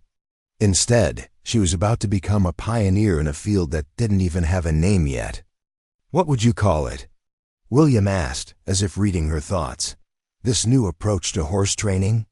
Rebecca considered the question, thinking about Thunder's transformation, about the healing that came from understanding rather than conquest.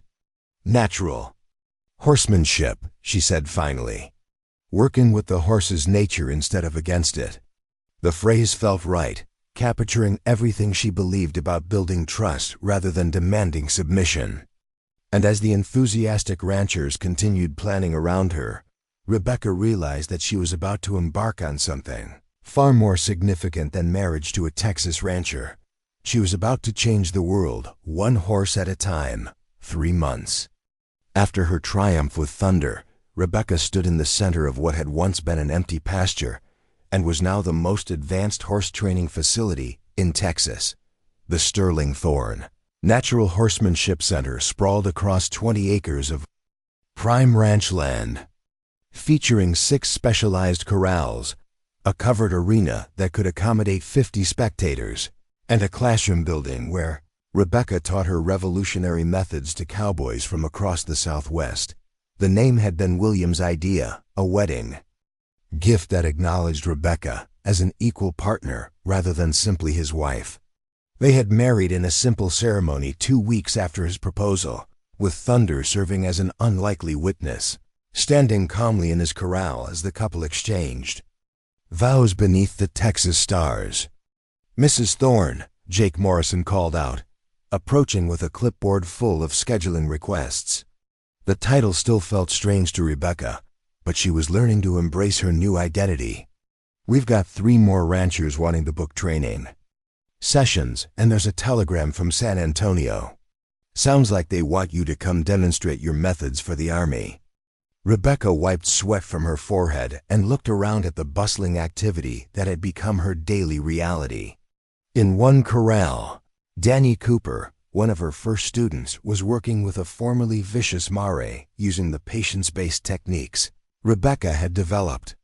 In another, Maria Santos's eldest son was teaching a group of Mexican vaqueros how to read horse body language. The transformation went far beyond the physical facilities. Word of Rebecca's success had spread throughout Texas and beyond, attracting visitors from as far away as California and New York. Newspaper reporters had written articles about the horse whisperer of Brazos County. A publisher in Boston had written asking if she would consider writing a book about her methods, but perhaps the most satisfying change was in the horses themselves. What had started with Thunder's rehabilitation had grown into a movement that was saving hundreds of animals throughout the region. Horses that would have been destroyed were now being successfully retrained and returned to useful lives. "Tell San Antonio I'll consider their request," Rebecca replied to Jake. "But first I need to finish with Diablo." Diablo was her current challenge, a massive gray stallion that had been terrorizing a ranch near Austin for over a year. The horse had kicked 3 men, destroyed thousands of dollars worth of equipment, and was scheduled for destruction when his owner heard about Rebecca's work and brought him to the center as a last resort. The stallion stood in the center of the round pen, his muscles tense with barely controlled fury. But Rebecca had learned to see past the anger to the pain beneath. Diablo's eyes held the same haunted look she had first recognized in Thunder, the look of an animal that had been broken in spirit and rebuilt himself as a weapon of self-defense. "Easy. Handsome," Rebecca said softly, beginning the slow process of approach and retreat that had proven so effective with traumatized horses. "Nobody here wants to hurt you. We just want to understand what's making you so angry." She had been working with Diablo for 2 weeks, and progress was slower than it had been with Thunder. Each horse was different, carrying its own specific traumas and requiring its own unique healing approach. But Rebecca had learned to read the subtle signs that indicated progress: the slightly forward ear, the relaxed jaw, the shift in weight that suggested curiosity rather than pure defensiveness. "Mrs. Thorne?" A young woman's voice interrupted her concentration. Rebecca turned to see a well-dressed lady in her 20s standing at the fence, watching the session with obvious fascination. "I'm sorry to interrupt," the woman continued, "but I'm Catherine Williamson. My father is the banker in Cedar Creek." Rebecca recognized the name immediately, the suitable bride who had been suggested as an alternative to her just months earlier. Catherine was indeed beautiful, with blonde hair and blue eyes, and she carried herself with the confident bearing of someone who had never doubted her place in the world. "Miss Williamson," Rebecca replied politely, wondering what had brought the banker's daughter to her facility. "What can I do for you?" "I was hoping to speak with you privately," Catherine said, glancing around at the various activities taking place throughout the center, about business. Intrigued, Rebecca secured Diablo in his stall and led Catherine to the small office she had established in the main building. The space was functional rather than elegant, with charts of horse anatomy on the walls and training records covering every available surface. "Please, sit down," Rebecca offered, settling behind her desk. "How can I help you?" Catherine sat carefully, smoothing her skirts with nervous hands. "Mrs. Thorne, I want to apologize first of all for my father's behavior when the town council was pressuring your husband about Thunder. I thought their actions were wrong then, and I'm embarrassed by the way they treated you." "Thank you," Rebecca replied, surprised by the young woman's directness. "That's very kind of you to say. But I'm not here just to apologize," Catherine continued. "I have a proposition for you." "A business proposition?" Rebecca raised her eyebrows. "I'm listening." Catherine leaned forward, her eyes bright with enthusiasm. "Mrs. Thorne, what you've accomplished here is remarkable, but I think you're thinking too small." "Too small?" Rebecca was genuinely curious about where this conversation was heading. "You're training horses and teaching cowboys, which is wonderful," Catherine explained. "But there's a much larger market that you haven't tapped into yet. Ladies." Rebecca frowned. "I'm not sure I understand." "Think about it," Catherine said, her excitement growing. "Throughout the East, wealthy women are becoming interested in riding as recreation rather than just transportation. They want beautiful, well-trained horses, but most importantly, they want to feel safe. Your methods could revolutionize how horses are prepared for ladies riding." The idea was intriguing but puzzling. "Miss Williamson, I appreciate your interest, but most wealthy Eastern women ride side saddle with gentle mares. They're not dealing with the kind of problem horses I specialize in." "Exactly," Catherine exclaimed. "That's the point. Right now, ladies are limited to the most docile animals because no one knows how to properly train spirited horses to be safe for female riders. But with your methods, you could create a whole new category, exciting, beautiful horses that are still completely trustworthy." Rebecca sat back in her chair, considering the implications. "You're talking about a completely different market from what I'm currently serving." "I'm talking about a market worth millions of dollars," Catherine replied. "Mrs. Thorne, I've done my research. There are hundreds of wealthy families in New York, Boston, Philadelphia, and Chicago who would pay extraordinary sums for the kind of horses you could produce. Horses that are both magnificent and safe." "And what's your role in this proposition?" Rebecca asked. Catherine smiled. "I have the connections you need. My finishing school friends are now married to some of the wealthiest men in America. I could arrange introductions, handle the social aspects of the business, and help market your services to the right clientele."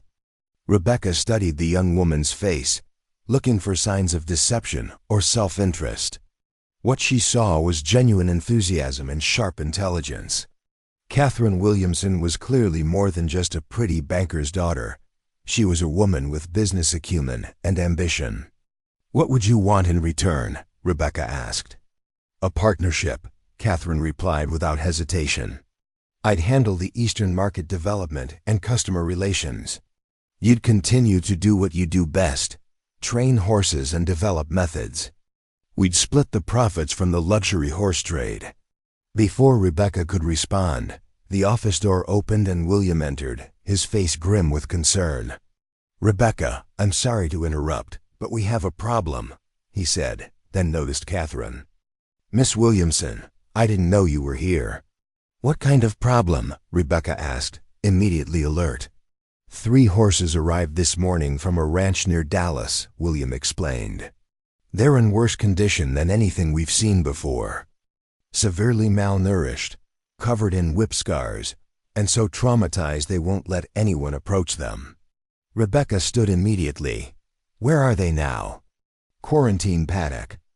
Jake's keeping watch, but Rebecca, these animals are so damaged I'm not sure even your methods can help them." "There's something else," William continued, his expression darkening further. "The man who brought them, he claims to be a horse trainer himself.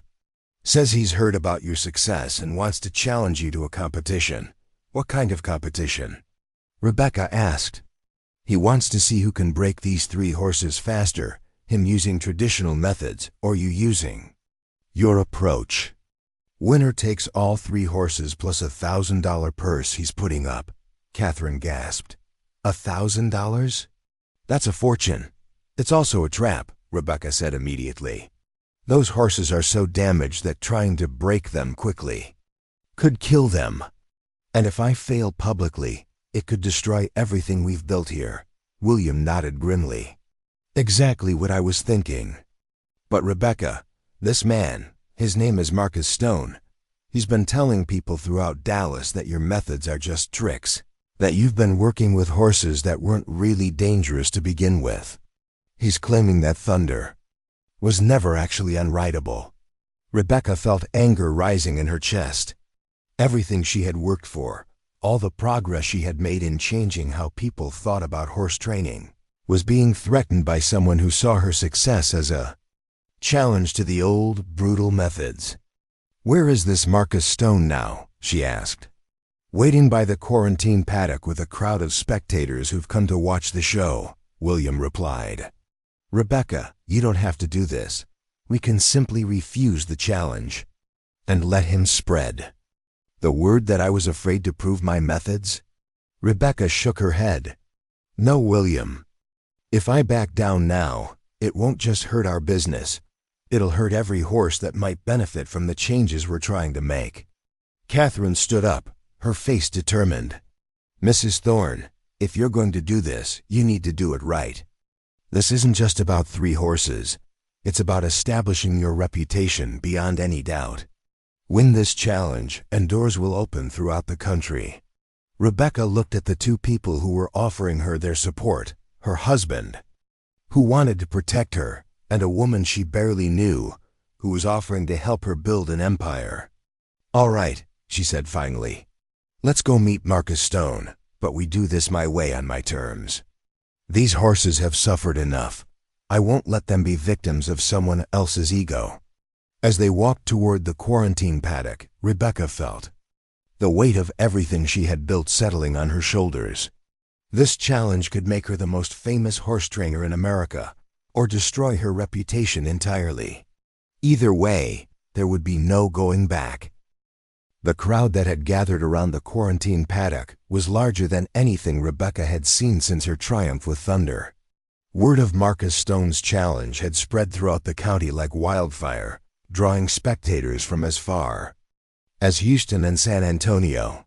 Cowboys, ranchers, horse traders, and curious townspeople lined the fences, creating an atmosphere that felt more like a carnival than a training demonstration. At the center of the commotion stood Marcus Stone himself, and Rebecca understood immediately why he had been able to build a reputation as a horsebreaker. He was a big man, well over 6 feet tall, with massive shoulders and hands that looked capable of wrestling a steer to the ground. His face was weathered and hard, with cold blue eyes that assessed everything around him like a predator evaluating potential prey. "So you're the famous Rebecca Thorne," Stone said as she approached, his voice carrying easily across the crowd. "The woman who thinks she can sweet-talk horses into submission." "I don't break horses, Mr. Stone," Rebecca replied calmly. "I train them. There's a difference." Stone laughed, a harsh sound that made several spectators shift uncomfortably. "Pretty words, lady, but horses understand one thing: who's stronger. Everything else is just sentiment." Rebecca looked past Stone to the 3 horses that had been the subject of so much controversy, and her heart nearly broke at what she saw. They were magnificent animals, or had been once. A chestnut mare with a white blaze, a bay gelding with perfect conformation, and a gray stallion that might have been Thunder's twin. But all 3 bore the unmistakable signs of systematic abuse. The chestnut mare stood with her head hanging low, her ribs clearly visible through her dull coat. Healing welts crisscrossed her flanks, and her eyes held the vacant stare of an animal whose spirit had been systematically crushed. The bay gelding pressed himself against the far corner of the paddock, trembling whenever anyone moved too quickly. Most heartbreaking of all was the gray stallion, who paced endlessly in a tight circle, his movements mechanical and joyless. "Dear God," Catherine whispered beside her. "What happened to them?" "What happened," Stone said, overhearing her question, "is that they learned respect. These horses were dangerous, uncontrollable. Now they know their place." "Their place?" Rebecca felt anger flaring in her chest. "Mr. Stone, these animals are traumatized. What you've done isn't training, it's torture. Results are what matter," Stone replied dismissively. "I can saddle any one of these horses right now and ride them without a single protest. Can you say the same about your methods?" Rebecca studied the 3 broken animals and realized the true nature of Stone's challenge. These horses hadn't been trained, they had been terrorized into submission. They would indeed allow themselves to be saddled and ridden, but only because they had learned that resistance brought pain beyond endurance. "Mr. Stone," she said carefully, "what exactly are you proposing?" Stone smiled, and Rebecca saw the cruel satisfaction in his expression. "Simple contest, lady. You take one horse, I take another. We've got 1 week to get them ready. Then we demonstrate our results in front of all these witnesses. Best performance wins." "And what constitutes the best performance?" Rebecca asked. "Obedience," Stone replied immediately. "Which horse responds most quickly to commands, shows the most control, demonstrates the clearest submission to human authority." Rebecca understood now why Stone was so confident. His horses would indeed respond instantly to commands, not from trust or partnership, but from terror. They had been beaten into a state where any stimulus triggered immediate compliance. In a contest judged purely on obedience, Stone's methods would appear superior. "I have a counter-proposal," Rebecca said, her voice carrying clearly across the gathered crowd. "Instead of judging our horses on mere obedience, we judge them on trust." Stone frowned. "What do you mean?" "I mean we test whether these horses genuinely trust their trainers, or whether they're simply too frightened to resist," Rebecca explained. "Anyone can force a horse to submit through violence.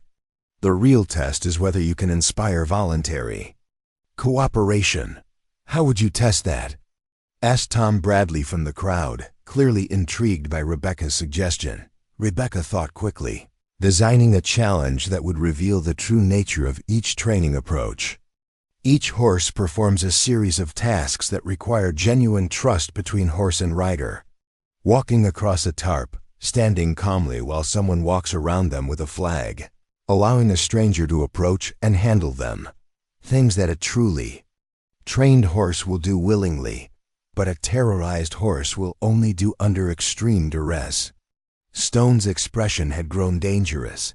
"That's not how horse training works, lady. Horses don't need to trust, they need to obey." "Then you should have no problem with my version of the contest," Rebecca replied smoothly. "Unless you're afraid that your methods won't stand up to scrutiny." The challenge in her words was unmistakable, and Stone's face darkened with anger. But with dozens of witnesses watching, he couldn't back down without losing face. "Fine," he snarled. "Trust, obedience, whatever you want to call it. 1 week from today, we'll see whose methods are superior." As the crowd began to disperse, making arrangements to return for the contest, Rebecca approached the quarantine paddock for a closer look at the horses she would be working with. William and Catherine flanked her, both clearly concerned about what she had gotten herself into. "Rebecca," William said quietly, "these animals are in much worse condition than Thunder ever was. Are you certain you can make meaningful progress in just 1 week?" Rebecca studied the 3 horses, noting details that others might miss. The chestnut mare's ears flicked occasionally toward sounds, suggesting she hadn't completely withdrawn from the world. The bay gelding, despite his fearful posture, kept one eye on the humans near the fence, a sign that he was still assessing his environment. Most encouragingly, the gray stallion's pacing, while obsessive, followed a pattern that avoided the areas where the abuse had likely occurred. "They're not as broken as they appear," Rebecca said finally. "Stone wanted us to see horses that had been completely destroyed, but he made a mistake. He kept them alive, and as long as there's life, there's hope for healing." Catherine stepped closer to the fence, her elegant dress incongruous against the rough ranch setting. "Mrs. Thorne, forgive me for asking, but why is this contest so important to you? You've already proven your methods work. You have a successful business, a loving husband, recognition throughout the region. Why risk everything on a public challenge?" Rebecca considered the question, thinking about all the horses like Thunder, who had been destroyed because no one knew there was an alternative to brutal breaking methods. She thought about the cowboys she was training, who were learning to see horses as partners rather than enemies to be conquered. Most of all, she thought about the future, about creating a world where horses were treated with respect and understanding rather than fear and violence. "Because it's not just about these 3 horses," she said finally. "It's about every horse that will face a trainer like Marcus Stone in the future. If I can prove publicly that healing works better than breaking, it might save thousands of animals from suffering." That evening, Rebecca sat in her study making detailed notes about each of the 3 horses.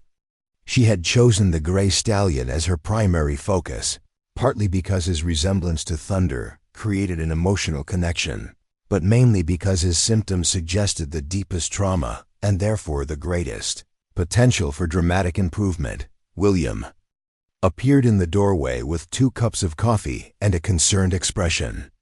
"Jake thinks you're making a mistake," he said, settling into the chair across from her desk. "He says Stone's reputation is built on quick results, and that trying to heal trauma in 1 week is impossible. Jake's probably right, Rebecca admitted. But I'm not trying to completely heal these horses in 1 week. I'm trying to help them remember that not all humans are enemies. If I can achieve even that much, it will be visible to everyone watching. William sipped his coffee thoughtfully. And if you can't?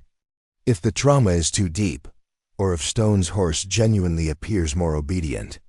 Rebecca set down her pen and looked directly at her husband. Then I'll lose, and Stone will spend the rest of his career pointing to this contest as proof that brutal methods work better than gentle ones.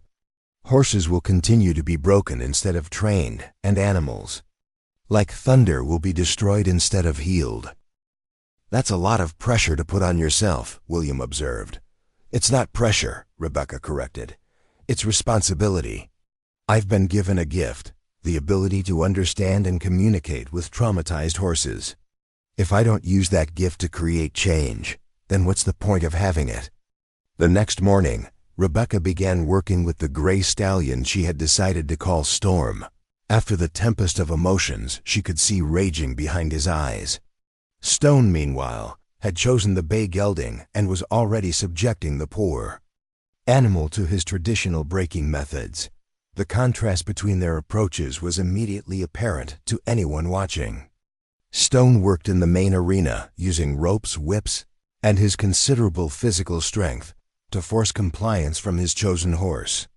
The bay gelding submitted quickly, too quickly, his spirit already so broken that resistance seemed impossible. Rebecca, by contrast, simply sat outside Storm's paddock and talked. For hours, she maintained a quiet monologue, her voice creating a steady rhythm of calm sound that gradually seemed to penetrate the stallion's mechanical pacing. "You're beautiful, Storm," she said softly. "You're in pain right now, and you're angry, and you have every right to be. But you're also strong and brave, and underneath all that hurt, you're still the magnificent horse you were born to be." By the third day, Storm's pacing had slowed slightly, and he occasionally paused to look in Rebecca's direction. It was minimal progress, but it represented a crack in the walls of terror and rage that surrounded his spirit. Stone, meanwhile, was putting his horse through increasingly complex exercises, demonstrating the kind of instant obedience that impressed crowds but told a more troubling story to anyone who understood horse behavior. The bay gelding's responses were mechanical, joyless, the actions of an animal that had learned that any hesitation brought punishment. "Stone's horse will win if the contest is judged on performance alone," Jake warned Rebecca after watching both trainers work. "That gelding will do anything Stone asks without question or delay. But will he do it for anyone else?" Rebecca asked. "And what happens when Stone isn't there to enforce obedience through fear?" As the week progressed, word of the contest spread beyond Texas. Newspaper reporters arrived from Dallas, Houston, and even New York. A photographer set up equipment to document what was being billed as a battle between old and new approaches to horse training. The attention brought pressure that Rebecca hadn't anticipated. Every interaction with Storm was scrutinized, every small sign of progress analyzed and debated. Stone thrived on the attention, putting on increasingly dramatic displays of his gelding's obedience for the gathered crowds. But Rebecca noticed something that the spectators missed. When Stone wasn't actively commanding the bay gelding, the horse stood motionless with the same vacant stare she had seen in the chestnut mare. There was no curiosity, no interest in his surroundings, no spark of the intelligence and personality that made horses such remarkable partners. Storm, by contrast, was beginning to show signs of genuine engagement. On the fifth day, he approached the fence when Rebecca arrived, his ears forward with what looked almost like anticipation. When she spoke, he turned his head toward her voice. Most significantly, his pacing had evolved from the mechanical repetition of trauma to something that looked more like purposeful movement. "He's coming back to life," Catherine observed, watching Storm interact with Rebecca. "You can see it in his eyes." But Rebecca knew that the real test was still ahead. In 2 days, she would have to demonstrate Storm's progress in front of hundreds of spectators, with reporters and photographers recording every moment. The pressure was enormous, but as she looked into Storm's gradually clearing eyes, she felt the same certainty that had carried her through her first encounter with thunder. This wasn't just about winning a contest. This was about proving that healing was possible, even for the most damaged souls. The morning of the contest dawned clear and hot, with not a cloud in the endless Texas sky. By sunrise, spectators were already arriving at the Sterling Thorn Natural Horsemanship Center, creating a crowd that spilled far beyond the arena boundaries. Rebecca estimated nearly 300 people had come to witness what the newspapers were calling the Great Horse Training Challenge. Among the crowd, she spotted faces that represented the future of her industry: ranchers who would spread word of what they witnessed, cowboys who might adopt new methods, and most importantly, reporters whose articles could change public opinion across the country. Marcus Stone was already in the arena with his bay gelding, putting the horse through a series of complex maneuvers for the early arrivals. The gelding's performance was flawless, every command executed instantly, every movement precise and controlled. To casual observers, it looked like masterful training, but Rebecca watched the horse's eyes and saw the truth. Stone's dramatic presentation couldn't hide. The bay gelding moved like a machine, responsive but lifeless. There was no partnership between horse and trainer, only the mechanical compliance of an animal too frightened to disobey. Mrs. Thorne, a young reporter from the Dallas Herald, approached, with notebook in hand. "Any final thoughts before the demonstration begins?" Rebecca considered her words carefully, knowing they might be quoted in newspapers across the nation. "Today isn't really about me versus Mr. Stone," she said finally. "It's about two completely different philosophies of working with horses, one based on domination, the other on partnership. The audience will decide which approach they want to see in the future." At precisely noon, Sheriff Patterson stepped into the center of the arena to serve as official judge. The crowd fell silent as he explained the contest rules. Each trainer would demonstrate their horse's abilities through a series of increasingly challenging tasks, culminating in a test of ultimate trust. Stone went first, and his performance was undeniably impressive. The bay gelding navigated obstacles, stood motionless during loud noises, and allowed Stone to climb all over him without the slightest resistance. The crowd applauded enthusiastically, clearly amazed by the horse's absolute obedience. "Ladies and gentlemen," Stone announced as he concluded his demonstration, "this is what real horse training looks like. Complete control, instant response, perfect submission. This is how you create a safe, reliable mount." The applause was thunderous, and Rebecca felt a familiar flutter of doubt. Stone's horse had indeed performed flawlessly, exactly as he had promised. How could she compete with such dramatic results? Then Storm was led into the arena, and Rebecca felt her confidence return. The gray stallion moved with fluid grace, his head high and ears forward. But most importantly, his eyes were alert and interested, tracking the crowd with the curiosity of an intelligent animal engaged with his environment. "Easy, beautiful," Rebecca murmured as she approached Storm. He turned toward her, voice nickering softly in recognition. The simple sound sent a ripple of surprise through the watching crowd. Stone's horse had made no such voluntary communication. Rebecca began with basic exercises, demonstrating Storm's willingness to follow her guidance without force or coercion. The stallion moved through the obstacles not with mechanical precision, but with the flowing grace of an athlete who trusted his partner completely. But the real test came when Rebecca attempted something that Stone would never dare with his terrorized GEGLDIG. She walked to the center of the arena and simply sat down on the ground, making herself completely vulnerable. "Storm," she called softly. "Come here, beautiful." The stallion approached slowly, his powerful hooves careful not to step on the woman. who had shown him such patience. When he reached her, Storm lowered his great head and gently nuzzled Rebecca's shoulder. The crowd gasped in amazement. This wasn't submission born of fear. It was trust given freely by a horse who had learned that humans could be partners rather than predators. "Now for the ultimate test," Rebecca announced as she stood and brushed dust from her skirts. "Mr. Stone, would you please approach my horse?" Stone's face went pale. He understood immediately what Rebecca was asking. His own horse would barely tolerate strangers, responding only to Stone's direct commands. If Storm truly trusted humans rather than fearing them, he would accept interaction with someone he had never worked with. "That's not necessary," Stone said quickly. "The contest is about training, not parlor tricks." "Is it?" Rebecca asked, her voice carrying clearly across the arena. "Because I thought it was about creating horses that are truly safe and reliable. A horse that only responds to one person isn't really trained. He's just terrorized into temporary compliance." Sheriff Patterson stepped forward.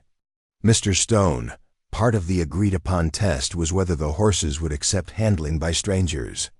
Are you refusing to participate in that portion?" With hundreds of eyes upon him, Stone had no choice. He approached Storm slowly, his usual confidence replaced by obvious nervousness. The stallion watched him come, ears alert but not pinned back in aggression. When Stone reached out to touch Storm's neck, the horse allowed it calmly. More than that, Storm turned slightly toward the stranger, showing the kind of generous spirit that only came from genuine trust rather than broken submission. "Now," Rebecca said quietly, "would you like to try the same test with your horse?" Stone's face flushed red. Everyone in the arena knew what would happen if a stranger approached his bay gelding. The horse might submit to Stone's commands, but he would react with fear or aggression to anyone else. "The contest is over," Stone declared, stalking toward the arena exit. "I don't need to prove anything to a bunch of people who don't understand real horse training." But as Stone tried to lead his gelding away, the horse balked.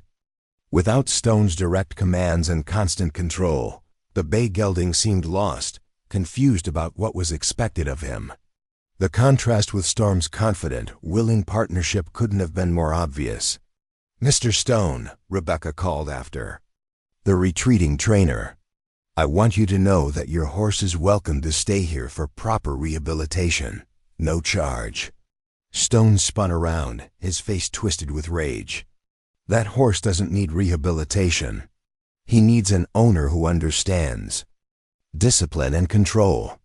He needs an owner who understands love." Rebecca replied simply. As Stone loaded his traumatized gelding into a trailer and departed, the crowd began to disperse, buzzing with excited conversation about what they had witnessed. But Rebecca's attention was focused on the reporters, who were scribbling notes and asking questions that would shape public opinion far beyond Texas. "Mrs. Thorne," the Dallas Herald reporter asked, "what do you think today's demonstration proved?" "It proved that healing is always more powerful than breaking," Rebecca replied. "Not just for horses, but for any relationship based on trust rather than fear." 6 months later, Rebecca stood in the office of the Sterling Thorne Natural Horsemanship Center, reading letters from horse trainers across the country who wanted to learn her methods. The contest with Marcus Stone had indeed changed everything, just as she had hoped. Her book, Natural Horsemanship, Building Trust Through Understanding, was being published by the same Boston company that had once employed her as a seamstress. Catherine's business connections had materialized into a thriving trade in well-trained horses for wealthy Eastern families. Most importantly, hundreds of horses were being saved from the brutal breaking methods that had once been standard practice. "Any regrets?" William asked, wrapping his arms around her from behind as she watched Storm grazing peacefully in the pasture where Thunder had once paced in fury. "None," Rebecca replied, leaning back against her husband's solid warmth. "Well, maybe one. What's that?" "I wish my father could have lived to see what his teachings accomplished." He would have been proud to know that treating horses with respect and understanding could change an entire industry. As the sun set over the Texas prairie, Rebecca reflected on the incredible journey that had brought her from a desperate seamstress in Chicago to a woman whose influence was transforming how humans worked with horses across the nation. She had come to Texas seeking only survival and security. Instead, she had found love, purpose, and the power to create lasting change in the world. Thunder and storm grazed side by side in the evening light, living proof that even the most damaged souls could heal when treated with patience, understanding, and love.